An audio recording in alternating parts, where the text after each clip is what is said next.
Picture two Dudley scenes. In 1510, Edmund Dudley climbs the scaffold on Tower Hill, the sacrificial price of Henry VIII's early popularity. In 1588, Robert Dudley stands beside Elizabeth at Tilbury, the Queen's words ringing over the camp and into history. Same surname, two very different outcomes. Rival courtiers called them a tribe of traitors. It stuck because it was useful. Yet, Tudor monarchs kept reaching for Dudleys when things got hard. Need cash for a shaky new dynasty? Call Edmund. Need a steady admiral, a field commander, or a council bruiser who can move a policy through? John Dudley's your man.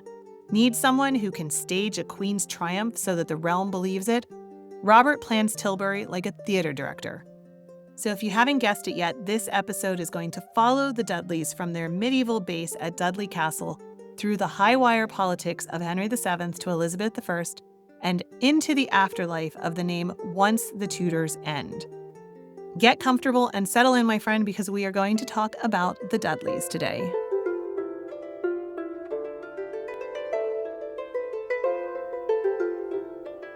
Hello, friend. Welcome back to the Renaissance English History Podcast, a part of the Agora Podcast Network. I am your host, Heather, and I am just so very glad that you are with me today to talk about the Dudleys. Just a note that there are two main sources for this episode.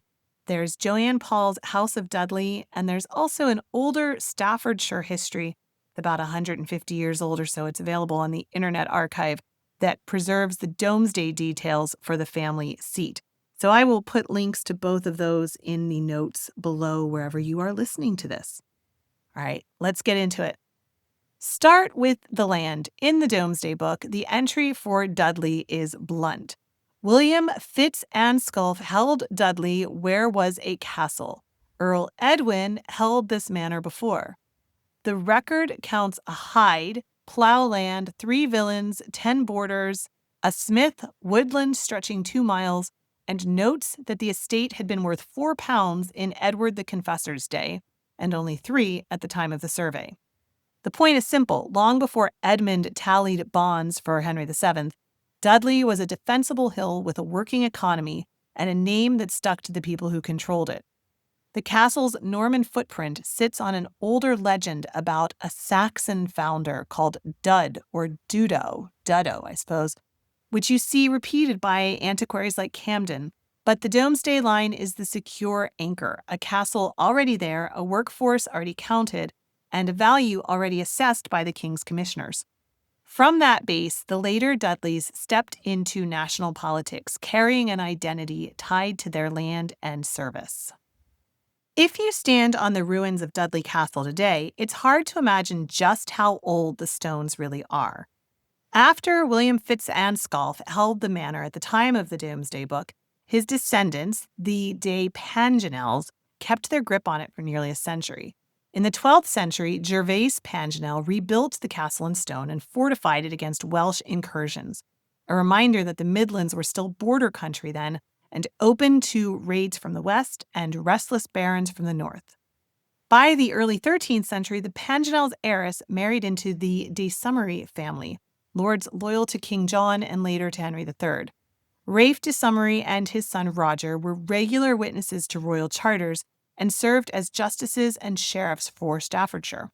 When Roger de Summery died in 1272, leaving 2 daughters, the castle and the estates were split between them. But the castle of Dudley itself went with Marjorie de Summery, who married John de Sutton, a match that created the enduring line of the Suttons of Dudley. The Suttons were classic Plantagenet retainers, minor marcher barons who survived by fighting in royal wars and marrying strategically. Sir John de Sutton I fought in Scotland under Edward II. His son, John II, served Edward III in the early French campaigns and obtained a license to crenellate Dudley Castle in 1341, the paperwork that turned it from a manorial hall into a true fortress. The license still survives in the patent rolls, a neat summary of both privilege and surveillance. You could strengthen your walls, but only with the king's permission. By the late 1300s, the Suttons were recognized as Barons Dudley, sitting in Parliament and lending men and money to the crown. Sir John V, summoned as Lord Dudley in 1440, serves in France with John Talbot, the Earl of Shrewsbury, one of Henry VI's greatest commanders. Chroniclers noted him as a man valiant in arms and wise in counsel. When Talbot fell at Castillon in 1453, ending the 100 Years' War, Lord Dudley was captured but soon released. He returned to England to face a new war closer to home. During the Wars of the Roses, the family loyalties zigzagged like so many others did. The elder Lord Dudley fought first for Lancaster at St. Albans in 1455, then pragmatically reconciled with Yorkist rule. His son, another John Dudley, Knight of the Garter, served Edward IV and Henry VII in turn, an expert survivor who managed to keep his lands, his titles, and his head through 40 years of dynastic upheaval. By the time Henry VII took the throne in 1485, the Sutton Dudleys were established barons with estates across Staffordshire, Worcestershire, and Shropshire. Lord John Dudley received grants and royal favor for his service to the new Tudor king. His younger sons spread into professional life. One, the Bishop of Durham, another, Sir John Dudley, was the father of Edmund Dudley, who was an ambitious young lawyer who would then take the family's accumulated credibility and turn it into royal power. So when Edmund appeared in Henry VII's council chamber, he isn't just a sudden arrival from nowhere. He's the product of 4 centuries of careful positioning, generations of barons who learned that survival at court depended on timing and swords. The Dudleys began as Norman tenants, became marcher warlords, and entered the Tudor age fluent in the one language every monarch understood: service that paid. So let's talk about Edmund Dudley himself. He was born around 1462 to Sir John Dudley, the son of the Baron Dudley and Cecily Grey. Edmund grew up in a gentry household that could trace its pedigree straight to the lords of Dudley Castle. His uncle, William Dudley, Bishop of Durham, helped him gain a footing in London life, likely steering him into the legal profession. The family's old knightly instincts, fighting, governing, commanding, found a modern outlet in the counting house and the council chamber. By 1504, Edmund had become indispensable to Henry VII. Legally trained, ambitious, and unbothered by public hatred, he joined Richard Empson in enforcing the king's fiscal policies. Together, they perfected the Tudor system of bonds and recognizances, a legal web that kept the nobility obedient and the treasury full. He also prospered personally. He wore satin trimmed in gold thread, and his Candlewick Street home glittered with plate and gilded candlesticks, an accountant's palace. When Henry VII died in 1509, Edmund was at the peak of his influence. And then came the Purge. To mark a new era of mercy, the youthful Henry VIII sacrificed his father's agents.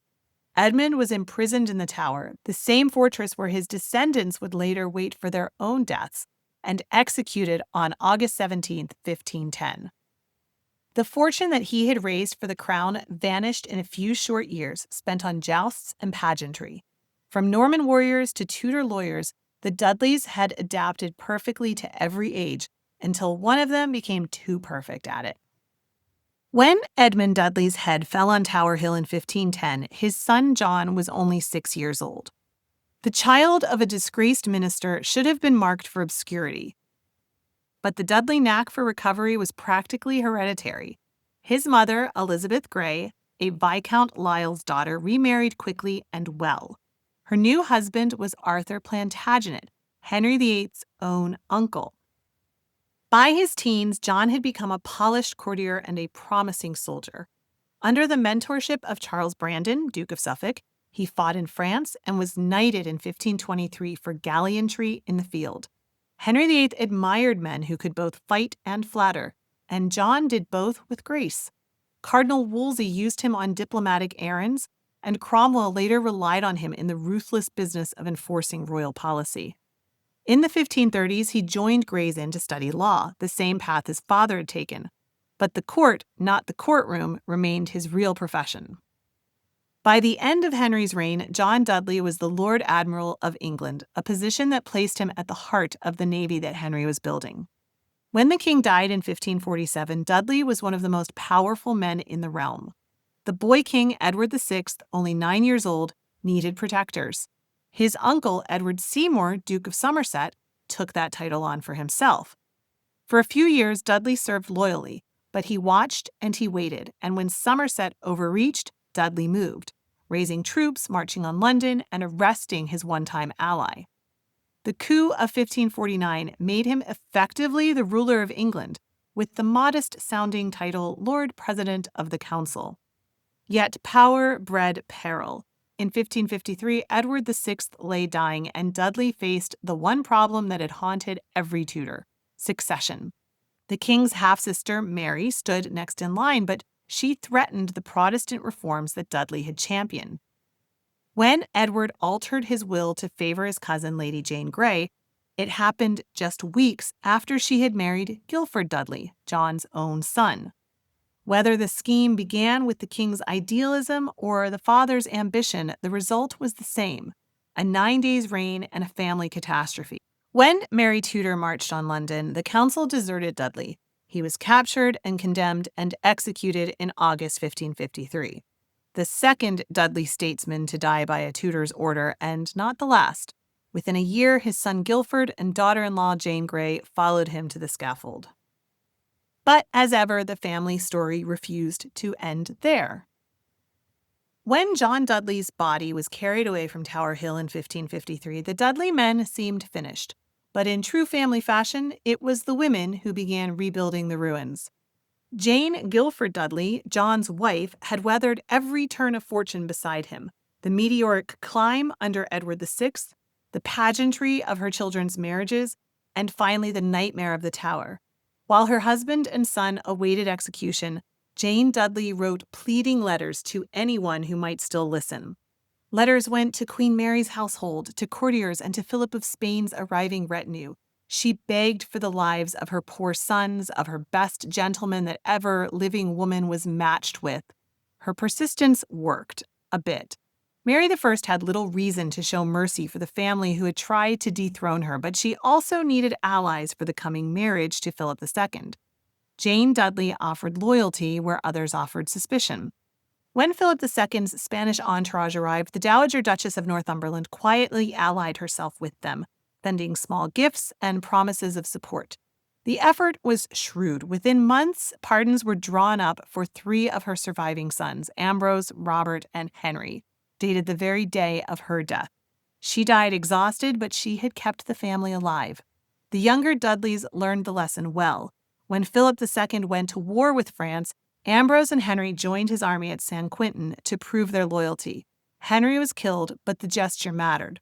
Robert Dudley would carry the same instinct to survive through service into the next reign. I want to take a minute to thank my patrons who support this podcast. I've just reorganized the membership tiers to make things clearer. There are now just 3 simple options starting at $5 per month. The $15 a month tier gets you monthly audio courses that do deep dives into Tudor topics, as well as monthly chats with Tudor authors and a bunch of other cool stuff. If you've been listening for a while and want to go deeper, head over to patreon.com/englandcast to check it out. And if you're already a patron, thank you so much. Nothing changes for you. All of those existing tiers are grandfathered in.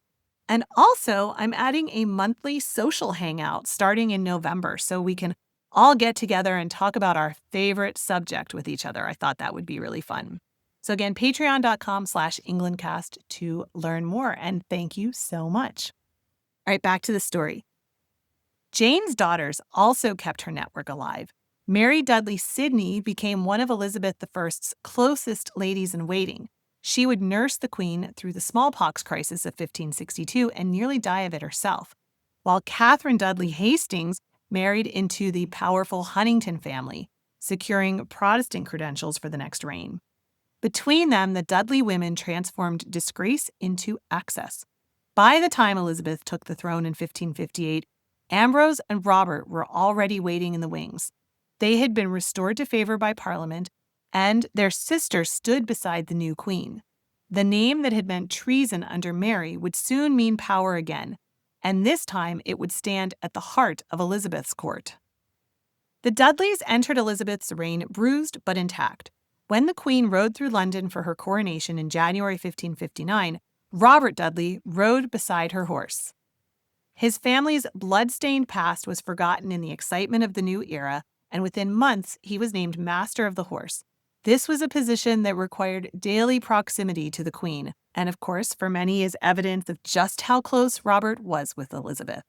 He was the perfect court favorite. Tall, athletic, extravagantly charming, he had learned to read the moods of power as fluently as his father ever had, probably more fluently. But Elizabeth's favor was dangerous.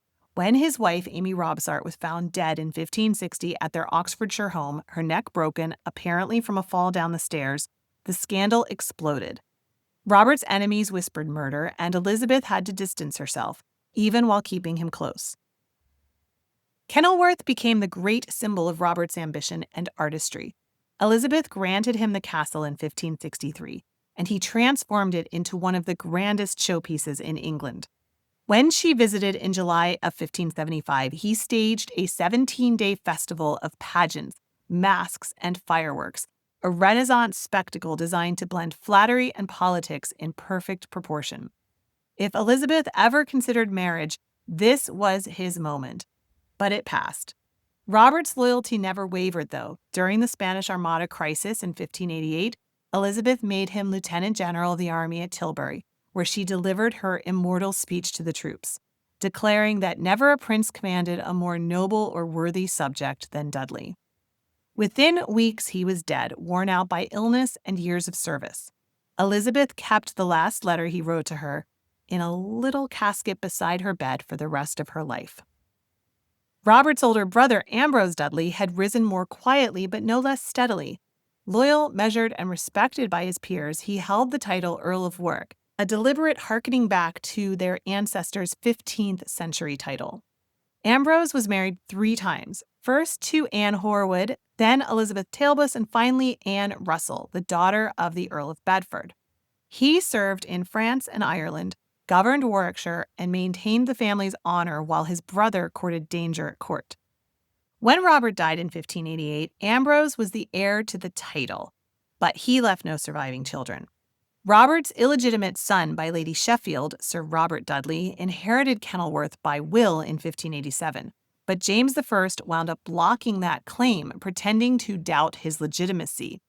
The younger Robert fled to Italy, where he lived as a scholar, engineer, and explorer, refusing to ever return to England. With Ambrose's death in 1590, the Dudley male line in England ended. The family that had risen from Norman barons to Tudor kingmakers, 3 generations serving the monarchs, vanished from the peerage. But they left an indelible mark, the Tudor dynasty's most brilliant and most dangerous allies, remembered forever as the family behind the throne. When Ambrose Dudley, the Earl of Warwick, died in 1590, the proud Dudley line that had shadowed the Tudors for centuries seemed extinguished. No sons, no grandsons, no heirs left in England. But in the spirit of his family's persistence, one Dudley refused to fade quietly into the background. And that was Sir Robert Dudley, the illegitimate son of Robert, Earl of Leicester, and Lady Douglas Sheffield. He inherited much of his father's talent and restlessness, and all of his sense of injustice. Although his father had tried to provide for him, Elizabeth I never recognized his legitimacy, and under James I, the problem only deepened. When Robert attempted to claim his father's estates, including Kenilworth, the crown blocked him. The court declared that his parents' secret marriage was invalid and his claim a fiction. Facing humiliation, he left England for good. In 1605, he settled in Florence, where his fortunes reversed yet again. The Grand Duke of Tuscany, recognizing a fellow engineer and strategist, welcomed him as a military advisor. Dudley introduced English shipbuilding techniques, improved harbor defenses, and helped to transform Leghorn, Livorno, into a thriving free port. The Emperor Ferdinand II rewarded him with continental versions of his ancestral honors, creating him Duke of Northumberland and Earl of Warwick in 1620. Later, Pope Urban VIII granted him Roman nobility, confirming his place among the Italian elite. From his villa near Florence, he reinvented himself as a scholar and a scientist.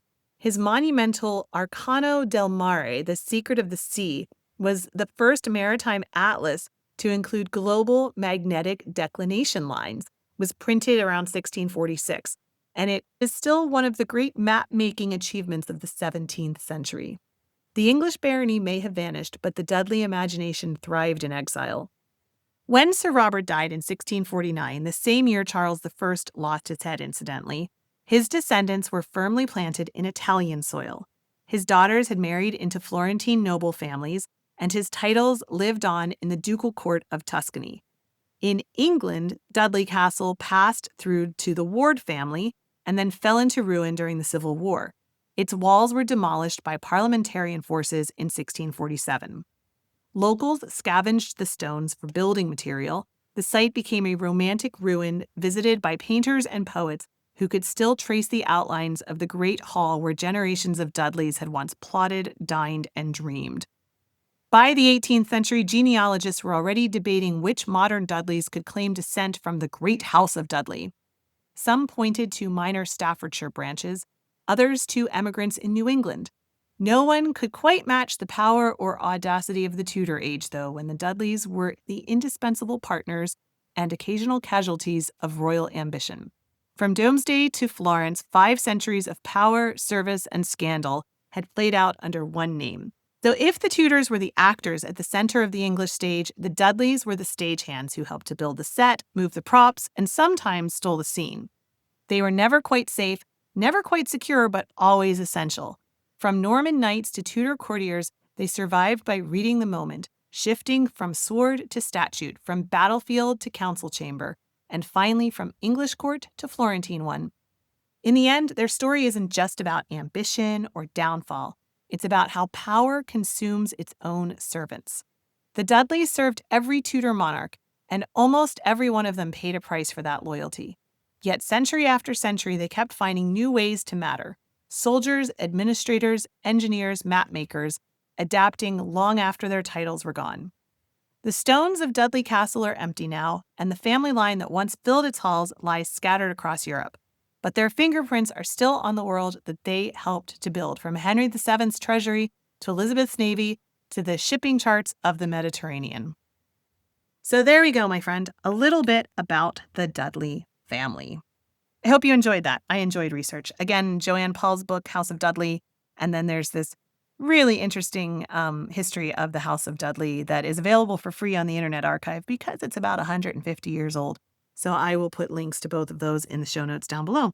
I will also put a link again to the Patreon. Remember, we're going to have monthly social hangouts starting in November. I will put the links in the Patreon feed as well, so you can check that out. All right, my friend, thank you so much for being here and for your listenership and for spending this time with me to talk about the Dudleys. Again, if you have any comments, any thoughts, I do love reading those. You can leave it wherever you are listening to this. And I hope that if you're not already subscribed to me wherever you're listening to this, you will go ahead and hit that subscribe or follow button as well. All right, I will be back very, very soon. Have an amazing week, my friend. Bye-bye. Blow, northern wind, ascend who may be sweating. Blow, northern wind, blow, blow, blow. Ich hatte Bord in Bauerbrick, dat soll is Semlis on sea.